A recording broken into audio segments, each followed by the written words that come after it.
au cœur de l'information.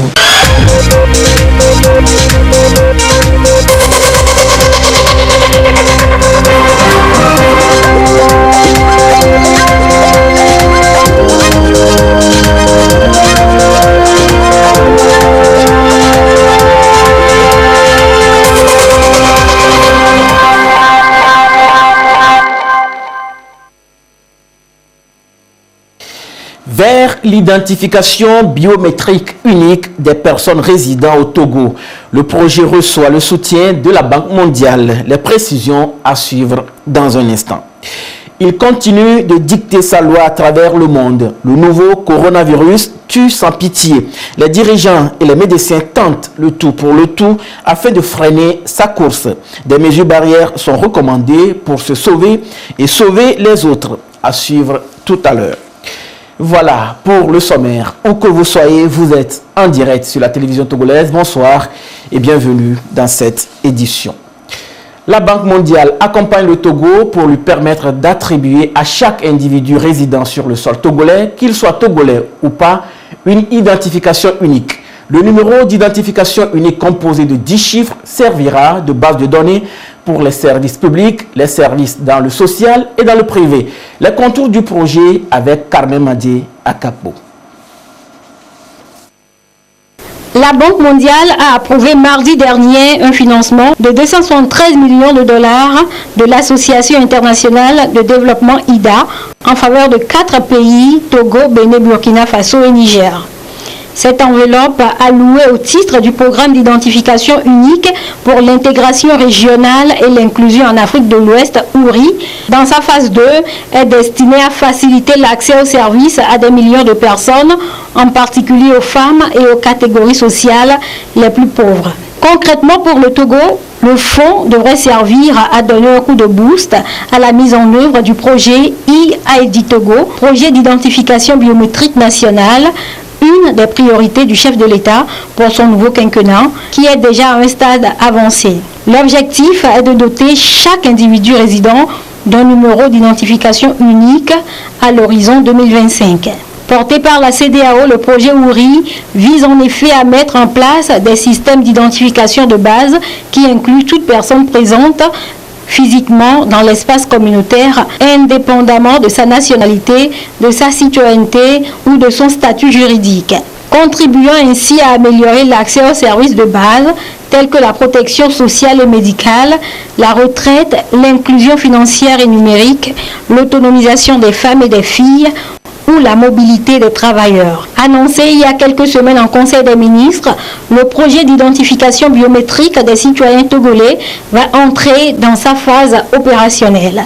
Selon un document consulté par TogoFest, la présidence de la République dispose de fonds sur le budget de l'État afin de financer le programme d'identification nationale biométrique e-ID Togo, et a l'intention d'utiliser une partie de ces fonds pour effectuer des paiements au titre de la fourniture, l'installation et la maintenance du système d'identification nationale biométrique. Une sollicitation publique de manifestation d'intérêt est lancée à cet effet. Grâce à ce programme e-ID Togo, le pays devra développer un système d'identification biométrique moderne qui a vocation à identifier de manière unique tous les citoyens et résidents du Togo. Ce système servira de base à la fourniture ciblée de services publics, privés et sociaux. Il deviendra une composante essentielle des systèmes d'identification existants, notamment l'état civil, la nationalité, la carte nationale d'identité et le passeport. Je vous donne lecture de ce communiqué de la Cour constitutionnelle. Conformément à l'article 64 de la Constitution du 14 octobre 1992, le président de la Cour constitutionnelle porte à la connaissance du peuple togolais que le président élu prêtera serment le dimanche 3 mai 2020 à 11 h dans la salle des fêtes de la présidence de la République. Tenant compte de la situation sanitaire due au Covid-19, seuls les détenteurs d'une carte d'invitation auront accès à la salle de cérémonie. Et c'est signé Abdou Assouma, président de la Cour constitutionnelle du Togo. Les habitudes, vous le savez, ne sont plus les mêmes depuis le début de ce virus. Le contact physique fait place progressivement à la digitalisation dans les échanges commerciaux. Au port autonome de Lomé, c'est pareil. Du service de la facturation à la capitainerie, rien n'est plus comme avant. Sonia Menipo, Augustin Kossi, reportage. Ce couloir n'a jamais connu un tel vide. Des guichets sans clients. Nous sommes au service de facturation du port autonome de Lomé. Depuis le début de la crise sanitaire, tout le travail ici se fait en ligne. C'est dans ce bureau que tout l'essentiel du boulot est désormais concentré. Depuis plus d'un mois et demi, nous avons mis en place un système de traitement automatisé, digitalisé, par le biais de notre système informatique. Nous recevons toutes les demandes de traitement de nos factures par le biais du CUS, du guichet unique. Et dans notre système, nous traitons toutes ces données. Aujourd'hui, nous n'avons plus la présence de nos partenaires transitaires qui viennent demander de leur faire la facture. Notre système s'occupe déjà de faire toutes ces formalités et nous avons mis en place un système interne Outlook pour pouvoir redistribuer toutes ces demandes de facturation. Et lorsqu'il y a un souci, ces demandes qui nous viennent, nous les traitons et nous envoyons en retour des demandes complémentaires pour l'Interland, pour le local, ou si cette facture doit subir un certain abattement, nous demandons à ce que des réponses complémentaires nous soient envoyées par le biais du mail. Une fois ces documents finalisés, une partie des prestations s'effectue ici à la capitainerie. La planification des escales des navires. À ce niveau, les habitudes ont également reçu un coup. Ce qui est plus important, ce sont les mesures que nous avons prises avant l'arrivée des navires. Donc nous avons anticipé et demandé aux navires systématiquement, avant de toucher le port autonome de Lomé, de nous envoyer au moins 72 heures avant des documents qui nous permettent de vérifier que le navire n'a pas eu à rencontrer au cours de son voyage un cas de maladie à potentiel épidémique. Donc notamment sa déclaration maritime de santé. Donc on s'assure de cela avant d'aller les accueillir et les accoster. Nous vérifions toutes les données qui ont été remplies par le commandant et ce que nous faisons, c'est qu'à l'arrivée proprement du navire, nous avons également un questionnaire qui nous permet de nous rassurer que le navire n'a pas effectivement à son bord aucun signe de maladie à potentiel épidémique. Mais si jamais il arrivait que le cas se présente, donc les autorités de la santé sont donc avisées et ce sont eux qui iront en premier à accueillir les navires sur hâte. Ils feront l'inspection qui a lieu de faire avant que les pilotes ne puissent prendre le navire et l'accoster au port autonome de Lomé. Une panoplie de dispositions a été prise au port autonome de Lomé pour limiter la propagation de la pandémie au Covid-19. Elles vont des mesures individuelles aux dispositions collectives. À la direction de la société, on revisite les différents dispositifs mis en place. Ces mesures sont en plusieurs volets. Il y a d'abord le volet sécuritaire du personnel. Comment faire en sorte que le personnel du port autonome de Lomé soit en bonne santé et puisse vaquer à ses occupations sans créer des problèmes à eux-mêmes, à leur famille et aux clients. Nous avons essayé de voir les temps de travail tout en nous conformant aussi aux exigences du gouvernement. Il y a la distanciation qui a été de mise. Il y a le lavage des mains que nous avons observé. Nous avons donc à des points clés au niveau du port disposé de systèmes de lave-mains. Nous avons à certains points mis des agents pour le contrôle de la température. Au niveau des concessionnaires, au niveau de ceux qui viennent réceptionner leurs marchandises, il y avait des habitudes qui étaient prises pour pouvoir enlever assez rapidement et au plus vite. On se prépare. Pour le moment, nous touchons du bois. Il n'y a aucun cas et nous souhaitons qu'il n'y en ait pas au niveau du port autonome de Lomé. Mais nous avons aussi pris des mesures au cas où on se retrouverait avec un cas isolé de personnes qui seraient en mauvaise santé. On a prévu un centre d'isolement temporaire. Le port autonome de Lomé est un secteur vital pour les activités économiques du Togo. Il représente un peu plus de 80% des échanges commerciaux du pays. Ubi Pharma est un grossiste répartiteur spécialisé dans la distribution pharmaceutique et parapharmaceutique. C'est le moment où il est le plus sollicité que jamais. La crise sanitaire oblige. Louis Cassi, dans le sujet qui suit, nous fait découvrir cette structure et surtout les dispositions mises en place pour mieux respecter les mesures barrières.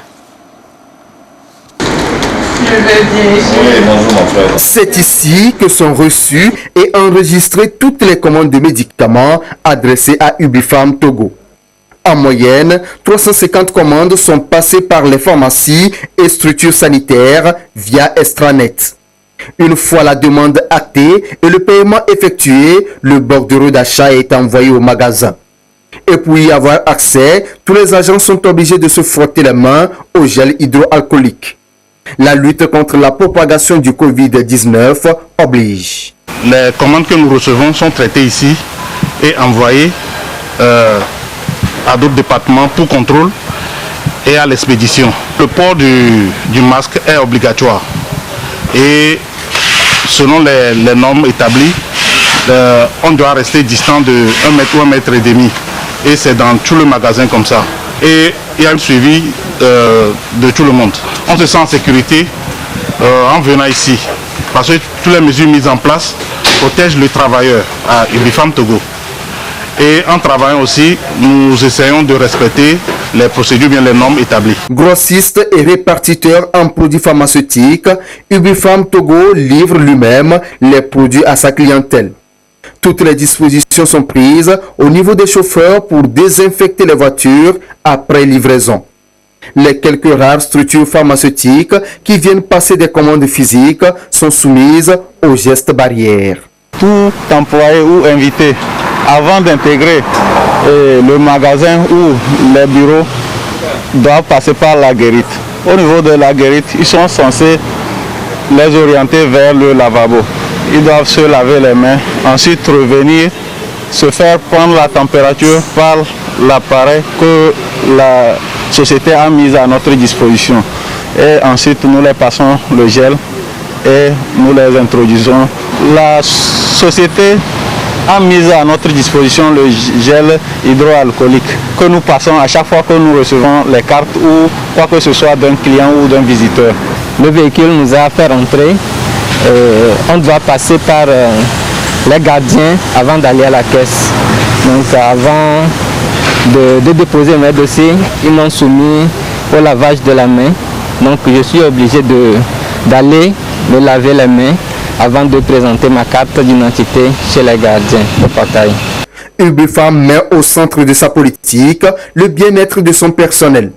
Tous les bureaux sont systématiquement désinfectés chaque matin avant leur intégration.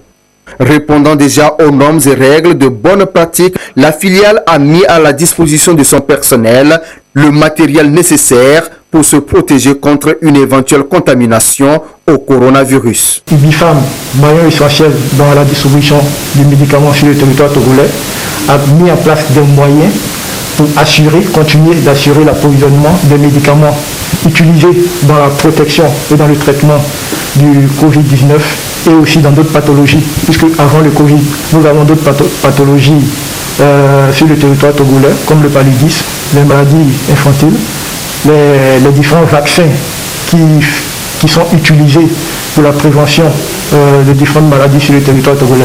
Donc Ubipharm a continué à assurer, à avoir ces produits, à assurer le transit pour qu'on n'ait pas de rupture en médicaments sur le territoire national. Avec l'avènement du coronavirus, nous avons les gels hydroalcooliques, les gants et les masques. Donc ce sont les produits fortement demandés actuellement. Il fallait réaménager les heures de travail. Donc nous ouvrons à 7 h, nous fermons à 18 h pour le magasin d'exploitation. Et pour le côté administratif, nous ouvrons à 8 h et nous fermons à 16 h. Donc le magasin reste ouvert jusqu'à 18 h. Les mesures relatives à la distanciation sociale ne sont pas négligées. La guerre contre le coronavirus, une affaire de tous. Situation de la pandémie au nouveau coronavirus Covid-19 au Togo. À ce jour, samedi 2 mai 2020, la situation de la pandémie au nouveau coronavirus et se présente comme suit. Le nombre de cas confirmés est de 123. Le nombre de personnes guéries est de 66. Le nombre de cas actifs est de 48 et le nombre de décès est de 9. C'est un communiqué signé par le ministre de la Santé et de l'Hygiène publique, le professeur Moustapha Miji Yawa. La centrale d'achat de médicaments essentiels et génériques du Togo est aussi un acteur clé dans la meilleure distribution des produits pharmaceutiques. C'est pour le bien-être sanitaire de la population, surtout en ces moments. Que peut-on attendre de la CAMEG face au défi du coronavirus? Lucas Si, reportage. Des produits pharmaceutiques de qualité et à des prix accessibles à tous. Une prérogative dévolue à la centrale d'achat de médicaments essentiels et génériques CAMEG. Elle contribue à assurer le bien-être sanitaire de la population togolaise. Chargée de distribuer des produits de santé, elle tourne à plein régime pour répondre aux sollicitations des formations sanitaires, publiques comme privées.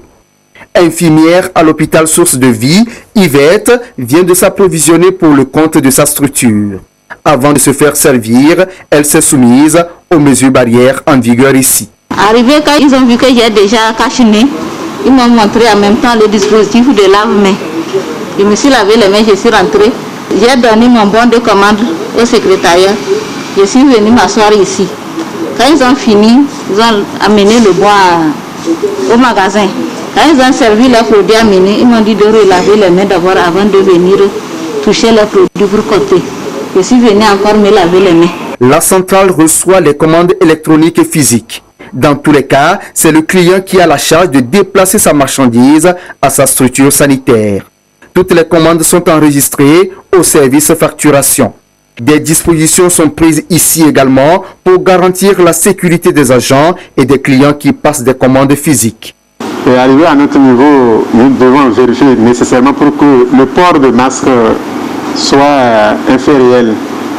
Quand tout a été bien fait et il a son masque, il doit respecter la distanciation qui est déjà limitée à ce niveau avant que je ne reçoive le bon de commande pour le nécessaire à faire. On se sent en sécurité parce que déjà il a le port de masque et je crois que c'est la distanciation, ça nous rassure. Génériques, consommables médicaux, intrants du paludisme, du sida et de tuberculose. Principaux produits distribués par la centrale. Elle veille scrupuleusement à la protection de ces produits pour qu'ils ne soient pas une source de contamination au coronavirus. On a réduit le personnel d'abord, ils passent par moment, et donc ils sont dans deux par sous-section, juste pour pouvoir collecter, que je vérifie, et on attend quand un client vient pour qu'il ne perde pas le temps qu'on le livre et il parte en même temps. On doit remercier la CAMEG. C'est très tôt, elle a mis à notre disposition des masques et faire le dispositif de lavage à main. Et elle nous a mis les gels. Une fois que quelqu'un arrive à l'entrée, il doit venir d'abord avec son masque. Arrivé, il lave les mains avant d'entrer. Et quand il entre, même au niveau de chaque section, on a ce même système de lavage de mains. Donc, il doit aussi laver ses mains d'abord avant de toucher les papiers et commencer par collecter. Et de temps en temps, bien sûr qu'on reçoit des cartons, quand on les manipule, on prend à peine 15-20 minutes, nous aussi on doit laver les mains et toujours se désinfecter avec le gel pour toujours garder la propriété et tout ce qu'on remet aux gens, que ça ne soit pas encore pollué. En cette période de crise sanitaire, médicaments, masques, mieux le matériel médical pour lutter efficacement contre la propagation du coronavirus est le plus demandé. La CAMEG contribue à cette lutte en répondant à toutes ces sollicitations. Étant donné que nous sommes les acteurs de la santé, à notre niveau, il n'y a pas eu de réaménagement de l'horaire. Nous ouvrons aux horaires habituels. Nous essayons de mettre à la disposition de la population, surtout les intrants que nous consommons, surtout en ces temps-ci comme les alcools, les gants, tout ça. Les formations sanitaires viennent s'approvisionner ici à la CAMEG. Au niveau de la facturation aussi, on essaie de tout faire pour qu'il y ait aussi la distance entre les agents de la facturation aussi, pour qu'au moins 1 mètre de distance les sépare. En dehors de ça, la centrale a mis à la disposition de son personnel les masques. Donc vous pouvez constater que tout le personnel à votre arrivée a mis le masque. On a notre comité de sécurité santé qui quand même essaie de passer dans les bureaux pour sensibiliser le personnel aussi au respect des gestes barrières. En plus des vigiles à l'entrée pour faire respecter les mesures barrières, des affiches sont mises un peu partout dans l'enceinte pour rappeler à chacun l'importance de respecter ces mesures. Je vous donne une fois encore lecture du communiqué de la Cour constitutionnelle. Conformément à l'article 64 de la Constitution du 14 octobre 1992, le président de la Cour constitutionnelle porte à la connaissance du peuple togolais que le président élu prêtera serment le dimanche 3 mai 2020 à 11h dans la salle des fêtes de la présidence de la République. Tenant compte de la situation sanitaire due au Covid-19, seuls les détenteurs d'une carte d'invitation auront accès à la salle de cérémonie. Et c'est un communiqué signé par le président de la Cour constitutionnelle, Abdou Assouma. Et cette cérémonie de prestation de serment du président de la République élu sera retransmise en direct sur la TVT à partir de 11h. La maladie au coronavirus a fait plus de 240 000 décès dans le monde. Certaines personnes sont les plus exposées à la maladie. Le virus est plus dangereux pour les personnes âgées et celles qui ont des antécédents médicaux. Bref, ceux dont le système immunitaire est faible. Augustin Kossi, précision. Face à la pandémie au Covid-19, tout le monde semble potentiellement porteur. Une nouvelle infection qui bouleverse le monde, tue et met à rude épreuve le quotidien. Le virus est invisible, mais se manifeste dangereusement. Toutes les tranches d'âge ont été déjà atteintes, surtout des personnes à risque. Tout le monde est à risque de l'attraper, la nouvelle infection qui fait ravage. Et ceux qui sont surtout à risque, ce sont les personnes qui vivent avec les maladies chroniques non transmissibles. Alors je m'en vais citer en premier les personnes qui sont obèses et en surpoids, qui cumulent le risque de développer d'autres maladies comme le diabète, l'hypertension artérielle, les AVC, qui les exposent à la maladie. Nous pouvons également citer les personnes qui ont déjà fait des accidents vasculaires cérébraux. Nous pouvons également citer les personnes qui fument, les asthmatiques, les personnes qui ont des maladies rénales chroniques, les drépanocytaires et également les personnes qui ont des maladies mentales, qui ont déjà fait un AVC, qui ont fait une crise cardiaque dans le passé, qui ne pratiquent pas beaucoup d'activité physique. Ces personnes-là sont à risque. Et ces personnes, on les voit dans la population âgée de plus de 50 ans. Mais malheureusement, nous avons aussi des enfants qui peuvent porter ces facteurs de risque-là. Pourquoi ces personnes sont dites exposées? Les praticiens évoquent des facteurs qui les prédisposent à l'atteinte du Covid-19. Les maladies chroniques fragilisent l'organisme au même titre que les grandes maladies cancer qui font baisser les défenses immunitaires, comme le sida, le diabète et les insuffisances rénales chroniques. Elles sont des personnes à risque, pas une cible de la pandémie. Elles peuvent se protéger et protéger leur entourage. La pandémie peut donc être évitée à travers les mesures barrières. Ces personnes qui sont à risque doivent d'abord continuer par prendre leurs médicaments. En général, ils ont les contacts de leur médecin traitant et ils peuvent envoyer des messages si jamais il y a des petits changements dans leur maladie ou bien se présenter dans les centres de santé directement.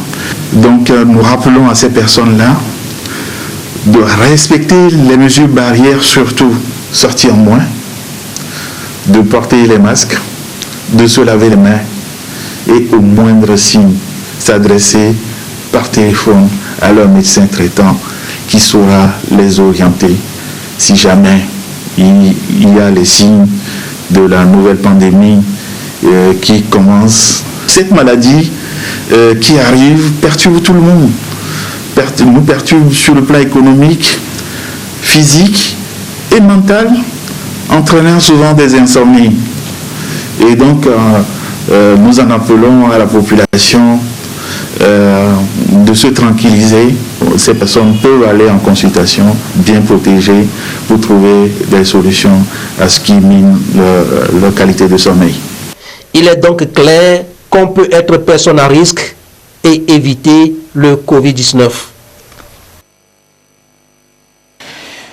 Communiqué du ministre de la Justice, depuis quelques jours circulent sur les réseaux sociaux des audios appelant les populations à se faire enregistrer avec une modique somme de 100 francs en plus d'une copie de leur acte de naissance afin de se faire établir gratuitement le certificat de nationalité togolaise, et ce, dans le cadre des audiences foraines qu'organiserait, est-il dit, le gouvernement. Répondant à cet appel, des engouements et attroupements monstres se forment à Lomé et à l'intérieur du pays. Le garde des Sceaux, ministre de la Justice, porte à la connaissance du public que cette initiative ne relève nullement de son département.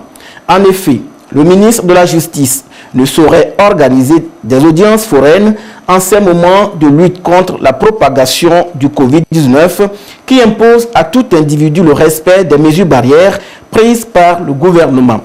Il a précisé que les audiences foraines organisées par le ministère de la Justice ont toujours fait l'objet d'une large publicité sur les médias d'État avec des informations précises sur les pièces à fournir pour constituer les dossiers. Le garde des Sceaux, ministre de la Justice, met en garde les initiateurs de cette activité et leur demande instamment d'y mettre fin. Et c'est un communiqué signé par le ministre en charge de la Justice, Kokovi Agbetome. Les gestes barrières restent la meilleure solution pour l'instant afin de rompre la chaîne de contamination du Covid-19. On ne cessera de le répéter. De simples gestes pour être à l'abri de cette hydre assassine. Juste 9 gestes. Esther Lacli. Coronavirus, la maladie qui fait le plus peur en ce moment. 9 gestes à adopter pour éviter de contaminer les autres. 1. Se laver les mains régulièrement avec du savon. 2. Se moucher dans des mouchoirs jetables. 3. Tousser ou éternuer dans son coude. 4. Éviter tout contact. Éviter de serrer des mains, de faire la bise pour saluer. 5. Éviter les grands rassemblements. Boîtes de nuit, bus et stades. 6. Éviter les situations où on est serré dans un espace confiné. 7.